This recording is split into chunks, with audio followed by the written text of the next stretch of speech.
Hi there guys, welcome back. This is Deepak Kumar, co-founder of TradeHUS. So இந்த வீடியோவில் எதை பற்றி பார்க்க போகிறோம்னு பார்த்தீங்கன்னா, ரீசெண்ட் டேஸில் நம்ம பார்த்துருப்போம். என்னென்னா, இந்தியா, ரஷ்யா அண்ட் சைனா எல்லாரும் ஒரு பாண்டுக்குள்ளே வராங்க. இதனால் பார்த்தீங்கன்னா இந்தியாவுக்கு நிறைய ப்ளஸ் இருக்குது.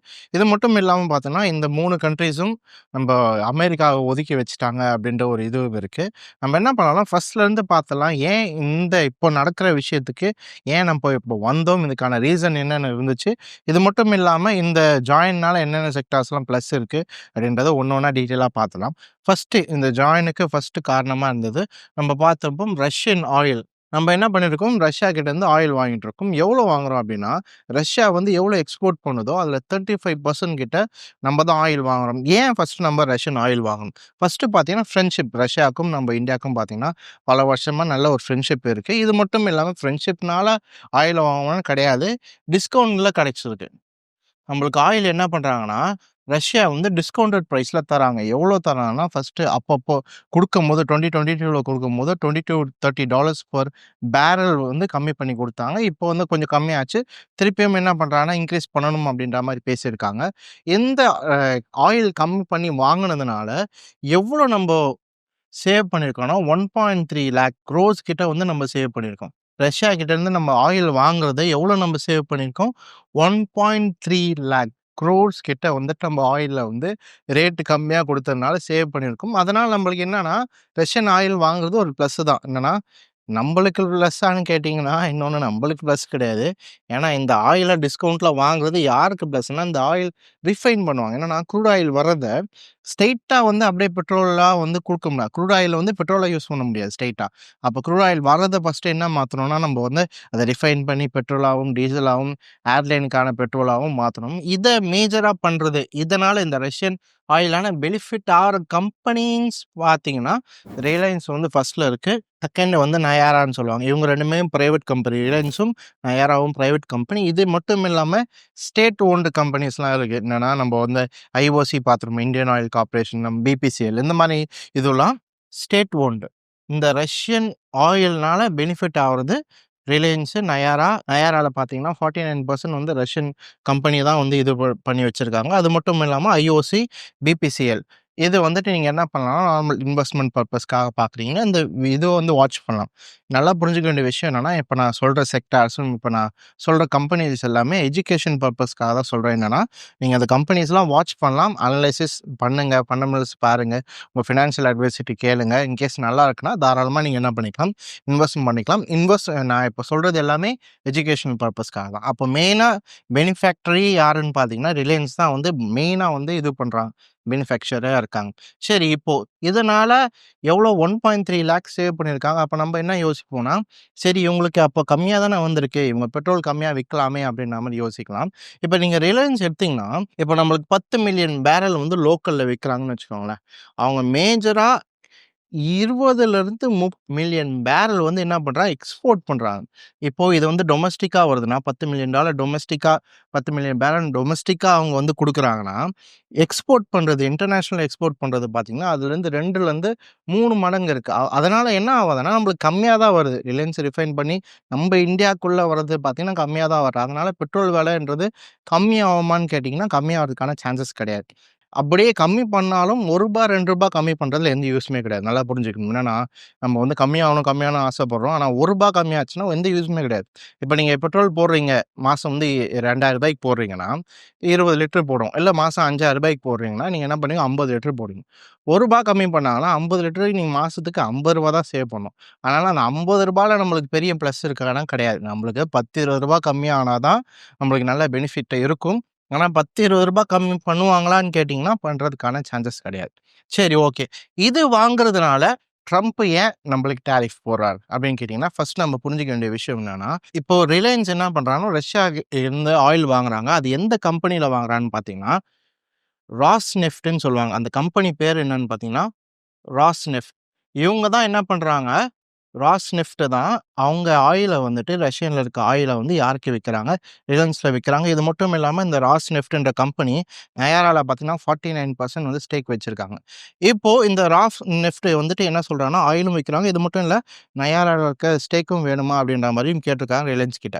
சரி, இந்த கம்பெனி என்னன்னா, இந்த கம்பெனி வந்துட்டு ரஷ்யன் கவர்மெண்ட்டோட ரைட் ஹேண்டுன்னு சொல்லுவாங்க. என்னன்னா, இதுல இருக்க சிஇஓ யாருன்னு பார்த்தீங்கன்னா, ரஷ்யன் கவர்மெண்ட்டோட ரைட் ஹேண்டா இருக்காங்க. அதனால அவங்க முக்காவாசி இதுல சம்பாரிக்கிற இது எல்லாமே ரஷ்யன் கவர்மெண்ட்டுக்கு தான் போகுது. அது இதனால தான் வார் வந்து இதுவாகுது அப்படின்ற மாரி ட்ரம்ப் சொல்றாரு. என்னன்னா, நம்ம இன்டைரக்ட்டா வாருக்கு வந்துட்டு யுக்ரைன் மேல இருக்க வாருக்கு வந்து நம்ம வந்து காசு குடுக்கணும் அது அப்படின்ற மாரி சொல்லி அந்த குற்றச்சாட்ட வச்சு, நீங்க என்ன பண்ணுங்க, ரஷ்யன் ஆயில வாங்குறத நிறுத்துங்க. அவருக்கு என்னன்னா, இந்த வார நிறுத்தணும் அப்படின்ற ஒரு ஆசை. அதுவும் வார நிறுத்தணும் அப்படின்ற ஒரு ஆசை இருந்தாலும், அவர் சொல்லி வார நிக்கணும். அப்படி அவருக்கு அந்த பவர் வந்து காமிக்கணும் அப்படின்ற ஒரு ஆசை இருக்கு. அதனால இப்போ என்னன்னா, நீங்க நிறுத்தினா தான் நீங்க வந்து காசு சப்ளை பண்றத நிறுத்தினா தான் ரஷ்யா வந்து வார நிறுத்துவாங்க அப்படின்ற மாரி சொல்லியிருக்காங்க. இப்போ வந்து நம்போ போடுற டைஸ வந்து டக்குனு வந்து உடைக்க முடியாது. அப்படி நிறுத்துறீங்களா? இல்லன்னா நான் என்ன பண்ணுவேன், அடிஷனலா டாரிஃப் போடுவேன்னு சொன்னாரு. இப்போ நம்ம நிறுத்த முடியாதனால, நெக்ஸ்ட் நம்ப எங்க வந்திருக்கோம்னா, யுஎஸ் டாரிஃப்க்கு வந்திருக்கோம். அடுத்த டிவிஷன் யுஎஸ் டாரிஃப். இப்ப டாரிஃப் போட்டாரானா நிறுத்த முடியல. அதனால வந்து இப்போ மொத்தமா 50% 25% வந்து ரெசிப்ரோக்கல் ஏற்கனவே போட்டதுக்கு இருந்துச்சு. இப்ப அடிஷனல் 25% எதுக்கு? ரஷ்யா கிட்ட இருந்து ஆயில் வாங்குனதுனால. இது யாருக்கு மெயினா யாருக்கு போட்டிருக்காரு? யுஎஸ் பிரசிடென்ட்க்கு தெரியும். இந்தியாவோட பேக் போன் யாருன்னா, லேபரர்ஸ் தான் தெரியும். அதனால லேபர் இன்டென்சிவ் லேபர் அதிகமா இருக்கிற செக்டார்ஸ்ல போட்டிருக்காரு. First textile. நம்ம எக்ஸ்போர்ட் பண்றதுல வந்து டெக்ஸ்டைல் துணி வந்து நிறைய எக்ஸ்போர்ட் பண்றோம். அதில போட்டிருக்காரு. அப்புறமா ஜுவல்லரி தெரியும். நம்ம வந்து நிறைய நகைகள் பண்ணி அனுப்புறோம். ஜெம்ஸ்ல போட்டிருக்காரு. இது மட்டும் இல்ல எறா, கார்பெட் இந்த மாரி வேலை அதிகமா இருக்க வேலை செய்ற இடத்துல வந்து போட்டிருக்காரு. ஏன்னா தெரியும், மக்கள் இந்த இந்தியாவோட பேக் போன் வந்து வேலை செய்றவங்க தான் தெரியும். அதனால என்ன பண்ணியிருக்காருன்னா, கரெக்ட்டா பார்த்து வந்து எங்க அடிக்கணுமோ அங்க அடிச்சிருக்காரு. சரி, இப்போ இதனால பார்த்தீங்கன்னா, மேஜரா நம்மளுக்கு ஒரு நல்ல அடி தான். யுஎஸ் டாரிஃப் போட்டதுனால, இந்த மாரி லேபர் இன்டென்சிவ் செக்டார்ஸ், இண்டஸ்ட்ரீஸ் எல்லாமே மேஜர் அடி இருக்கு. இத வந்து காம்ப்ரமைஸ் பண்ணணும் அப்படின்றதுக்காக தான். ஃபர்ஸ்ட்டு ரஷ்யன் ஆயில் இருந்துச்சு. அதனால யுஎஸ் டாரிஃப் பாதிப்பு. அதனால நம்மளுக்கு இப்போ கொண்டு வந்தது. இத வந்து இது பண்ணணும் அப்படின்றதுக்காக ஜிஎஸ்டி 2.0 என்னன்னா, முன்னாடி வந்து பார்த்தீங்கன்னா, ஜிஎஸ்டி இருந்துச்சு. 5%, 18%, 28%, 12% அந்த மாரி இருந்துச்சு. அது எல்லாமே சிம்ப்ளிஃபை பண்ணி 5 அண்ட் 18% இருக்கணும் அப்படின்ற மாரி சிம்ப்ளிஃபை பண்ணி இருக்கணும் அப்படின்ற மாரி கொண்டு வந்திருக்காங்க. இதனால இது ரிப்போர்ட் என்ன செய்யுது சொல்றாங்கன்னா, ஜிஎஸ்டில ரூ. 1 கம்மி பண்ணா எவ்வளோ? வெறும் ரூ. 1 கம்மி பண்ணா, மக்களோட பர்ச்சேசிங் பவர் எவ்வளோ ஆகுது? 2 1/2 மடங்கா மாறுதாம். 2.3% வந்து மாறுது. அப்ப இங்க அடி வாங்குறத என்ன பண்ணிக்கலாம்? இங்க புடிச்சுக்கலாம். இப்போ இதனால ஜிஎஸ்டி கம்மி பண்றதுனால கவர்மெண்ட்டுக்கு பார்த்தீங்கன்னா, கிட்டத்தட்ட 80,000 கோடி லாஸ் ஆகும். ஜிஎஸ்டில அவங்க எவ்வளோ லாஸ் பண்றாங்கன்னு பார்த்தீங்கன்னா, 80,000 கோடி லாஸ் பண்றாங்க. ஆனா ப்ராஃபிட் எதனால மக்கள் செலவு பண்றதுனால அவங்க கெயின் எவ்வளோ பண்றாங்கன்னு பார்த்தீங்கன்னா, ப்ராஃபிட் அவங்க மக்கள் எவ்வளோ செலவு பண்ணாலும் 1.9 அப்படியே வந்து என்ன ஆகுது? டபுள் ஆகுது. அப்ப என்ன ஆகுது? இந்த இடத்துல விட்டத என்ன பண்றாங்கன்னா, இங்க புடிக்கலாம் அப்படின்ற மாரி ஜிஎஸ்டி வந்து என்ன பண்ணாங்க கொண்டு வந்திருக்காங்க. அப்போ இப்ப பார்த்தீங்கன்னா, ஓகே ஓரளவுக்கு பேலன்ஸ் ஆயிடுச்சு. எதுல விட்டாரா ட்ரம்ப்ன்னு கேட்டீங்கன்னா, உள்ள. நெக்ஸ்ட் எது குறி வச்சிருக்காருன்னு பார்த்தீங்கன்னா, அக்ரிகல்ச்சர் செக்டார் குறி வச்சாரு. ஃபர்ஸ்ட் வந்துட்டு லேபர் இன்டென்சிவ் செக்டார குறி வச்சாரு. லேபர பார்த்தோம். வேலை செய்ற இடத்துல லேபர் நம்ம சொல்லும்போது டெக்ஸ்டைல்ஸ் அந்த மாரி இடத்துல கை வச்சாரு. இப்போ வந்து அக்ரிகல்ச்சர் செக்டார்ல நாங்க உள்ள வரணும் அப்படின்ற மாரி சொல்லியிருக்காரு. அதுலயும் மெயினா பார்த்தீங்கன்னா டெய்ரி. டெய்ரினா பால் சம்மந்தப்பட்ட விஷயங்கள். அது எழுதிடுறேன் நான். நெக்ஸ்ட் அவரோட எங்க இருக்குன்னு பார்த்தீங்கன்னா பால் சம்மந்தப்பட்ட விஷயங்கள். ஆனா அவங்க என்ன சொல்றாங்கன்னா, "நாங்க எக்ஸ்போர்ட் பண்றோம். எங்ககிட்டருந்து வாங்கிக்கோங்கன்னு" சொல்றாங்க. நம்ம யோசிக்கலாம், "நம்பள்து வந்து கம்மியாச்சே. அவங்ககிட்ட ஏன் வாங்கணும்?" அப்படின்னு பார்த்தீங்கன்னா, நீங்க நார்மலா இதுபடி பார்த்தீங்கன்னா, அவங்க கிட்டேருந்து நம்ம பால் வாங்கணும்னா, அப்படியே பாதி விலைக்கு வாங்கலாம். இப்போ நம்ம சும்மா ஒரு எக்ஸாம்பிளுக்கு, பாலோட விலை வந்து ரூ. 50ன்னு வச்சுக்கோங்க 1 லிட்டர். அவங்ககிட்ட வாங்குனா நம்ம ரூ. 25லேருந்து ரூ. 35 வரைக்கும் வாங்குறதுக்கான சான்சஸ் இருக்கு. பாலோட விலை கம்மியாயிடும்.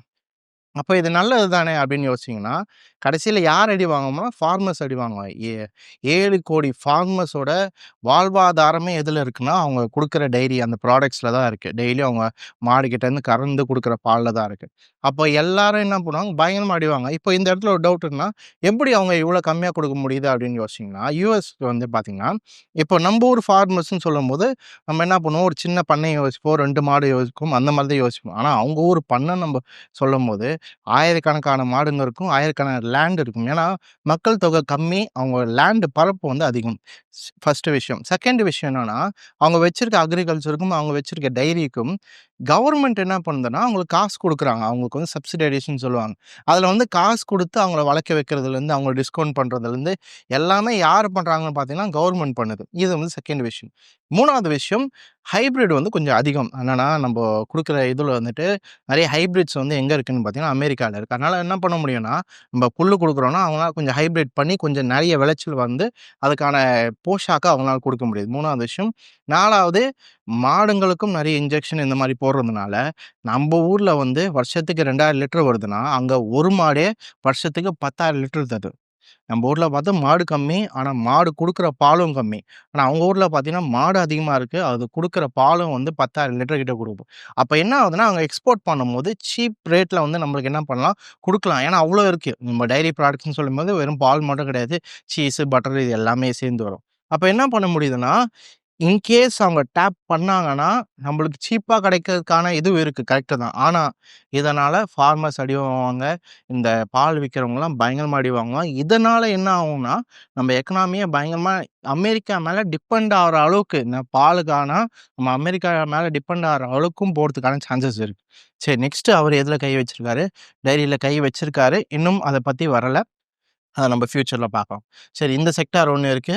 இன்னொன்னு செக்டார் அவரு கை வைக்கணும்னா, எதுல வைக்கலாம் அப்படின்னு பார்த்தீங்கன்னா, ஐடி. ஐடில என்ன பண்ணலாம்? கைய வைக்கலாம். இப்போ நம்ம டைரி பார்த்தா மாரியே, இன்னொன்னு எக்ஸ்போர்ட்ஸ் பார்த்தா மாரி, இப்போ நம்ப எக்ஸ்போர்ட்ல மெர்ச்சன்டைஸ் எக்ஸ்போர்ட்ஸ்ன்னு சொல்லுவோம். என்னன்னா, மெர்ச்சன்டைஸ்னா பொருள வந்து வெளில குடுக்குறது. நம்ம பொருள வெளில மட்டும் குடுக்குறது மட்டும் இல்லாம, சர்வீசஸும் குடுக்குறோம். அது எதுலன்னு பார்த்தீங்கன்னா, ஐடி செக்டார்ஸ். நம்ம பார்த்துருப்போம், ஐடி வந்துட்டு நெறைய ப்ராஜெக்ட்ஸ் வந்து யுஎஸ்லேருந்து இந்தியாவுக்கு தான் வருது. ஏன்னா, சீப் அண்ட் பெஸ்ட்டா நம்ம பண்ணி குடுத்துட்டுருக்கோம். அதனால வந்து நெறைய ப்ராடக்ட்ஸ் வருது. இப்ப நாளைக்கு ஐடி செக்டார்ல அவர் வந்து டாரிஃப் போட்டாருன்னு வச்சுக்கோங்களேன், கண்டிப்பா நம்மளுக்கு அடி வாங்கறதுக்கான சான்சஸ் பயங்கரமா இருக்கு. என்னன்னா 10% 25%லாம் அது மேல டாக்ஸ் போட்டார்னா, அப்ப என்ன ஆகும் கிட்டத்தட்ட யுஎஸ்ல வேலை செய்ற அளவுக்கு வந்துரும். யுஎஸ்ல எவ்வளோ ஒர்க்கர்ஸ் சம்பளம் வாங்குறாங்களோ, அதே அளவுக்கு வந்துரும். அப்ப அவங்க என்ன யோசிப்பாங்க, நான் எதுக்கு இங்க குடுக்கணும்? அங்கேயே வேலை வச்சுக்கலாம். அப்போ நம்ம ஊர்ல வேலை போறதுக்கான சான்சஸ் அதிகமா இருக்கு. இன்கேஸ் ட்ரம்ப் பண்ணார்னா, இந்த விஷயம் பண்ணலாம். ஆனா நீங்க வாட்ச் பண்ண வேண்டிய விஷயங்கள் வந்து ஐடி செக்டார் கொஞ்சம் வாட்ச் பண்ணிக்கோங்க. இது மட்டும் இல்லாம எஃப்என்சிஜி எல்லாமே வாட்ச் பண்ணலாம். இதுல வந்து பாதிப்பு வரதுக்கான கொஞ்சம் சான்சஸ் இருக்கு. ஆனா நம்ம வெயிட் பண்ணி தான் பார்க்கணும். சரி இந்த இடத்துல வந்து பார்த்தீங்கன்னா, ஐடி செக்டார் கொஞ்சம் பாதிப்பு இருக்கும். ஏன்னா நம்ம இன்ஜினியர்ஸும் பார்த்தீங்கன்னா, இப்போ இருக்க இன்ஜினியர்ஸும் முக்காவாசி எல்லாமே எங்க போயிருக்காங்கன்னா, ஐடி செக்டார்ல தான் இருக்கிறாங்க. நம்ம பார்த்துறப்போ நம்ம சர்வேலாம் பார்த்தீங்கன்னா, இன்ஜினியர்ஸ் வந்துட்டு ஐடி செக்டார்ல தான் இருக்காங்க. இதனால தான் ஒரு ப்ராப்ளமும் இருக்கு. என்னன்னா, ஒருத்தர் சொல்லியிருந்தாரு. ஒரு பெரிய ஆள் சொன்னாரு என்னன்னா, ஒரு நல்ல ஒரு ஸ்டேட்மெண்ட் என்னன்னா, நம்ம இன்ஜினியர்ஸ் எல்லாமே இன்னோவேஷன் பண்றத விட்டுட்டு, சர்வீஸ் பண்றதுக்கு போயிட்டாங்க. இந்தியா வந்து இன்னும் ஏன் இவ்ளோ க்ரோ ஆவல? குரோத் ப்ரொஜெக்ஷன் ஏன் கம்மியா இருக்குன்னா, இன்ஜினியர்ஸ் என்ன பண்ணிட்டாங்கன்னா, இன்னோவேஷன் பண்றது புதுசா பொருள கண்டுபிடிக்கிறத விட்டுட்டு, இப்போ வந்து மத்தவங்களுக்கு என்னன்னா சர்வீசஸ் அமெரிக்கான்ற மாரி கண்ட்ரீஸ்க்கு சர்வீஸ் பண்ண போயிட்டாங்க.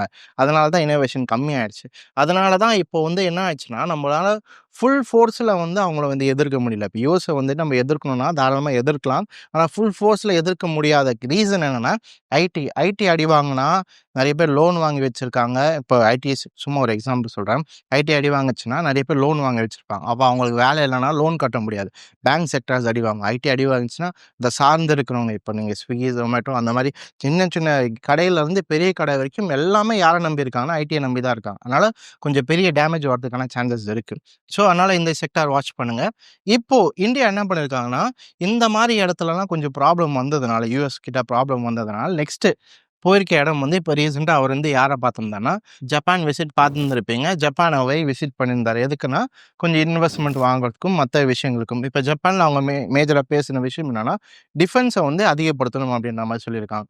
மேஜரா இந்தியாவும் பேசின ஒரு விஷயம் டிஃபென்ஸ வந்து கொஞ்சம் அதிகப்படுத்தணும். இது மட்டும் இல்லாம என்ன சொல்லியிருந்தாங்கன்னா, நம்ம 2 பேருக்குள்ள இருக்க டிஃபென்ஸ் அந்த செக்டார்ல டிஃபென்ஸ்ல இருக்கிற அந்த டெக்னாலஜி எல்லாம் என்ன பண்ணிக்கலாம், ஷேர் பண்ணிக்கலாம் அப்படின்ற விஷயம் சொல்லியிருக்காங்க. அப்போ பார்க்கும்போது டிஃபென்ஸ் செக்டார்ஸ் நீங்க பார்க்கலாம். ஆயில் செக்டார் பார்த்தோம், ஐடி பார்த்தோம். இப்ப நீங்க எது பார்க்கலாம்னா, டிஃபென்ஸ் செக்டார் கொஞ்சம் வாட்ச் பண்ணலாம். ஏன்னா 2 பேரும் டெக்னாலஜி ஜப்பான் பார்த்துறப்போ டெக்னாலஜி கொஞ்சம் நல்ல இடத்துல இருக்காங்க. அவங்க டெக்னாலஜி ஷேர் பண்ணா நல்ல ஒரு விஷயமா இருக்கும். இது மட்டும் இல்லாம ஜப்பான் என்ன சொல்லியிருக்காங்கன்னா, இந்தியாவுல நம்ம வந்து 10 ட்ரில்லியன் யென் அவங்க ஊரு காசு 6,00,000 கோடி கிட்ட வரும். இந்தியா மேல வந்து 6,00,000 கோடி ஓவர் த 10 இயர்ஸ். அடுத்த 10 வருஷத்துல நாங்க என்ன பண்றோம்னா, இன்வெஸ்ட் பண்றோம் அப்படின்ற மாரி சொல்லியிருக்காங்க. இது ஒரு நல்ல மூவ் தான். இந்தியா மேல ஒரு இன்வெஸ்ட்மென்ட் வந்திருக்கு.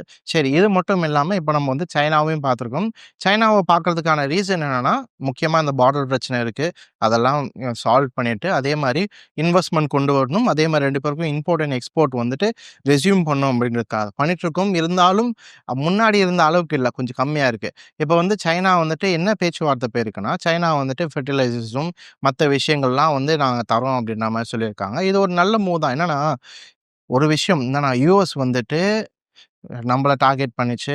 சைனாவையும் அதே மாரி ரஷ்யாவும் டார்கெட் பண்ணிச்சு. ஒரு பழமொழி சொல்லுவாங்க. என்னன்னா, "enemy of my enemy is my friend." யுஎஸ்க்கு பார்த்தீங்கன்னா, யார் யார் வந்து எனிமியா இருக்காங்கன்னா, இந்தியா எனிமின்னு சொல்ல முடியாது. இப்போ டாரிஃப் போட்டதுனால ஓரளவுக்கு நம்ம வந்து ஆப்போசிட் சைட்ல நிக்கிறோம். என்னன்னா, ஒரு மன கஷ்டத்துல நிக்கிறோம். இது மட்டும் இல்லாம சைனாவும் யார் இருக்கா? ரஷ்யா இருக்காங்க. அப்போ இவங்க 3 பேரும் ஜாயின் பண்றதுக்கான ஒரு இது இருக்கு. இவங்க 3 பேரும் ஜாயின் பண்ணா, யுஎஸ் நம்ம கிட்ட இருந்து என்னென்ன வாங்க நெனைக்கிறாங்களோ, அது எல்லாமே என்ன பண்ணலாம், ஓரளவுக்கு பேலன்ஸ் பண்ணலாம். இவங்க 3 பேர் ஜாயின் பண்ணா. அதனால இது ஒரு நல்ல நியூஸ் தான். இன்னொன்னு பார்த்தீங்கன்னா, இப்போ தான் வந்து பேச்சுவார்த்தைலாம் போயிட்டுருக்கு. இது வந்துச்சுன்னா, நான் டீட்டெயிலா போடுறேன். என்னென்ன பேசியிருக்காங்க, என்னென்ன விஷயங்கள் இருக்கு அப்படின்றத டீட்டெயிலா போடுறேன். இப்போ புரிஞ்சிருக்கும்னு நெனைக்கிறேன். என்னன்னா, ஃபர்ஸ்ட்டு எங்கேருந்து ஸ்டார்ட் ஆகி, இப்போ எது வரைக்கும் வந்திருக்கோன்ட்டு. ஏன்னா, நம்ம அந்த ப்ராசஸ புரிஞ்சா தான் நாளைக்கு என்ன ஆவப்போதுன்னு தெரியும். ஸோ, எனக்கு தெரிஞ்சு இந்த வீடியோல ஓரளவுக்கு புரிஞ்சிருக்கும்னு நெனைக்கிறேன். எங்க ஸ்டார்ட் ஆச்சு, இப்போ எங்க இருக்கு, இப்போ நம்ம இந்தியா என்ன ஸ்டாண்டிங்ல இருக்கோம், எந்தெந்த இதில ப்ளஸ் இருக்கு, மைனஸ் இருக்குன்னு உங்களுக்கு ஒரு ஸ்டோரியா அழகா சொல்லியிருந்திருப்பேன்னு நெனைக்கிறேன். இது மட்டும் இல்லாம முன்னாடியே சொன்ன மாரி வர வர நாட்கள்ல வந்து என்னென்ன விஷயங்கள் அனௌன்ஸ்மென்ட் பண்றாங்களோ, டீட்டெயிலா உங்களுக்கு என்னென்ன செக்டார்ல பார்க்கலாம் அப்படின்ற விஷயங்கள் டீட்டெயிலா சொல்றேன். தெரிஞ்சு இந்த வீடியோ புரிஞ்சிருக்கும்னு நெனைக்கிறேன். அதே மாரி யூஸ்ஃபுல்லா இருந்திருக்கும்னு நெனைக்கிறேன். இதே மாரி நான் அடுத்த வீடியோ சந்திக்கிறேன். Until then take care. பாய்.